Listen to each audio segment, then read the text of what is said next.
Hello. This is the first of a series of videos on a theme, and the theme is Bach's Well Tempered Clavier. It is not without reason that I want to talk about it. I'm working currently towards what has been my dream for many years and is about to become real. I have been asked to record the complete Well Tempered Clavier in the summer. It is a massive undertaking, and although I have been playing it for the last few years, the thought of making an actual recording pushes me to go deeper into what it is I want to do with this music. And some of these thoughts I want to share. The first reason for doing this is that the act of writing and publishing a video here on YouTube forces me to formulate things which otherwise might remain under the threshold of consciousness. The second reason is that feedback, either in approbation or criticism, is sometimes helpful. As I say, I intend this to be the first video of a series, each exploring a particular aspect of this process. So in this first video, I want to talk here about the primordial question for such a project, which is the choice of the instrument and the implication of this choice. I am a pianist. I have grown to love these works on the piano, and this is naturally the instrument I will record on. More precisely, a Bechstein, which when good has become my instrument of choice. Which means already that I am doing a transcription. Not strictly speaking, because apart from adding a few basses here and there are very few notes that I actually change. By and large, I play what is written. Nevertheless, I am playing an instrument that Bach never knew, and that in itself is an interesting starting point. I would like to stay clear of the two questions which have by now become a bit of a cliché, namely, if he had known the piano, would he have liked it, and would he have composed differently?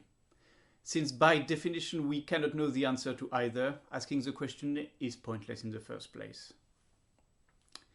On a historical level, I will, however, point one thing, which is that the piano is much more closely related to the clavichord than to the harpsichord, and more closely related to the clavichord than the harpsichord is related to the clavichord, which is an important point.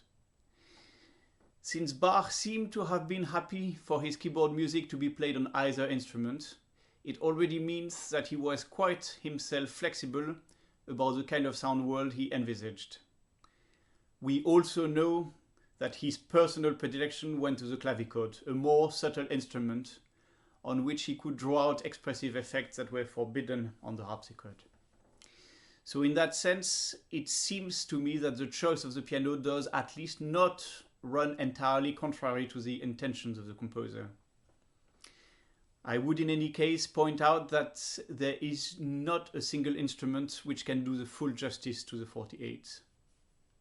Some of them definitely sound best on the harpsichord, mainly in the second book, but not only. The Fugue of the D major, book 1, is a good example.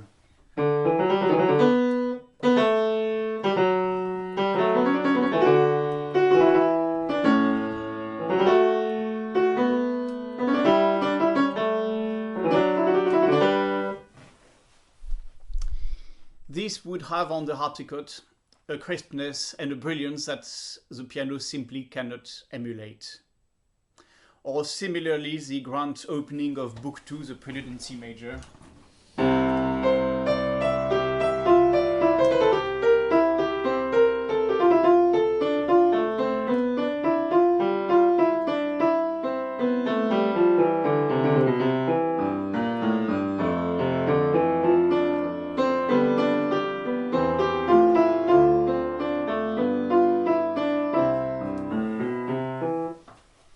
The sense of grandeur and majesty is easily lost here on the piano. But, and this is a very personal opinion, to me some of them, including most of the one I like best, suffer on the harpsichord, particularly the more intimate ones. I'm thinking of preludes like the E-flat minor, book 1,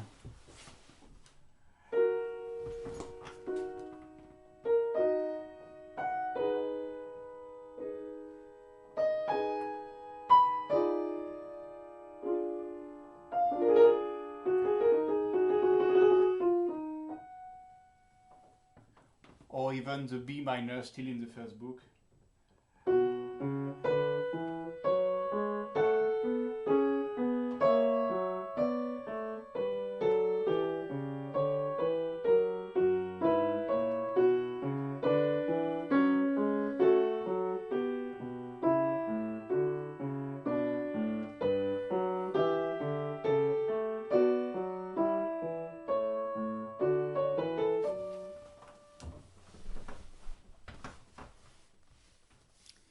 In these kind of pieces, the harpsichord, with its impossibility to make any dynamic differentiation, really shows its limits.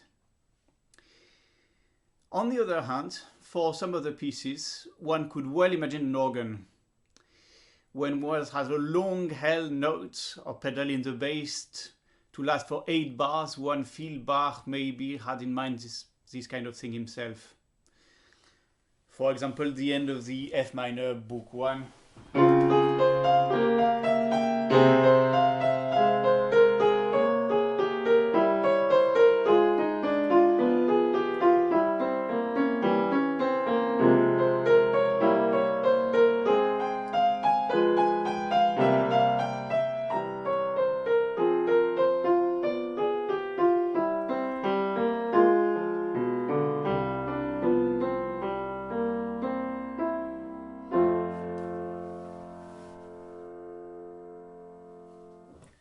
This could be an organ piece.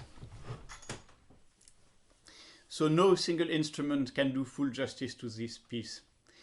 And it is good that so many recordings exist with all possible kind of instruments. It seemed to me, however, that despite the occasional problems, the piano is maybe the best possible compromise. It leaves the possibility of developing a singing tone. The decay of the sound, though real, is nevertheless not as quick as the one of the harpsichord or of the clavichord, and does not have the problem of the organ, where the sound never decays at all. And above all, it offers a possibility for dynamic contrasts.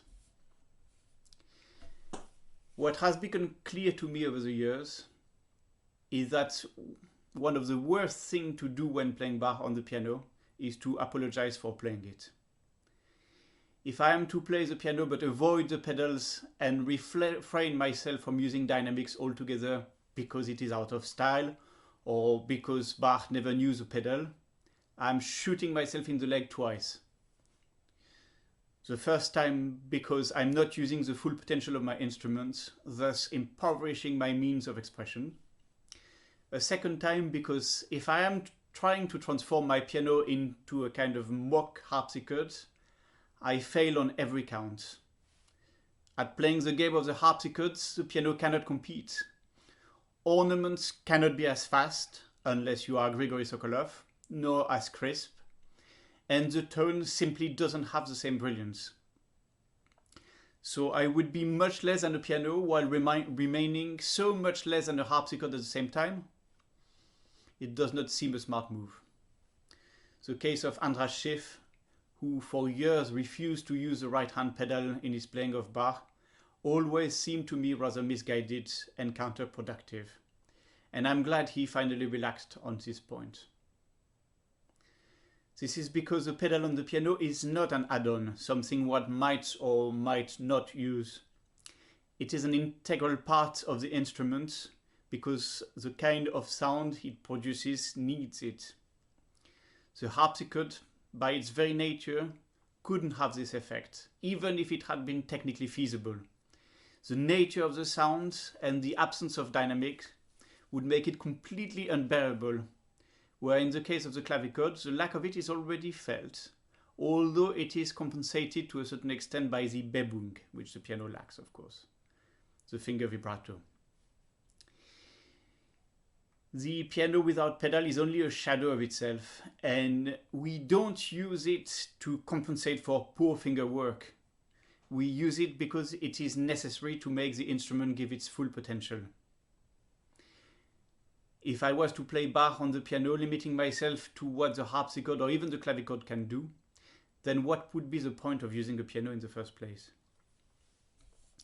However, if I do play Bach on the piano, And if I do use the piano as a piano wants to be used, then I'm doing a transcription whether I play the same notes or not. And a transcription is, by essence, a creative act. It means I'm doing things with the music that Bach had in all likelihood never envisaged. It means also that I will not be authentic or stylistically correct. The choice of an instrument is not anodyne. The sound of the modern piano, stylistically, does not belong to the 18th century, and the instrument guides the music making in ways which are more powerful and far-reaching than we commonly acknowledge. The choice of speeds, the ornamentation, even the notion of rubato is in large way determined by the sound of the instrument. For example, if you have ever heard Bach played on the marimba, let me tell you, it's a fascinating experience, in that it shows a completely different approach to the music, because musicians, if they are any good, react to the kind of sound their instrument creates. Their approach to rhythm is markedly different to our own, as different as the approach of the harpsichord player is different from a pianist on the point of view of rhythm. So if I want to record this work on the piano, I will be playing it as a pianist. What I wanted to say in the first part of this exposé, which I have for once tried to keep relatively short, is that the choice of the instrument is going to have far-reaching impact on the kind of interpretation which is on offer and on the stylistic approach. The question then is to know whether Bach's Well Tempered Clavier can survive when taken outside of its natural 18th century environment and seen with modern eyes. You will have guessed that my answer is a resounding yes, it can. In subsequent videos, I will explain why I think it can and what it is I try to do with this music.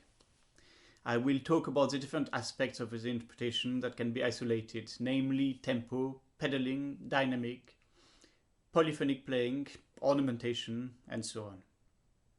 In the meantime, thanks for watching.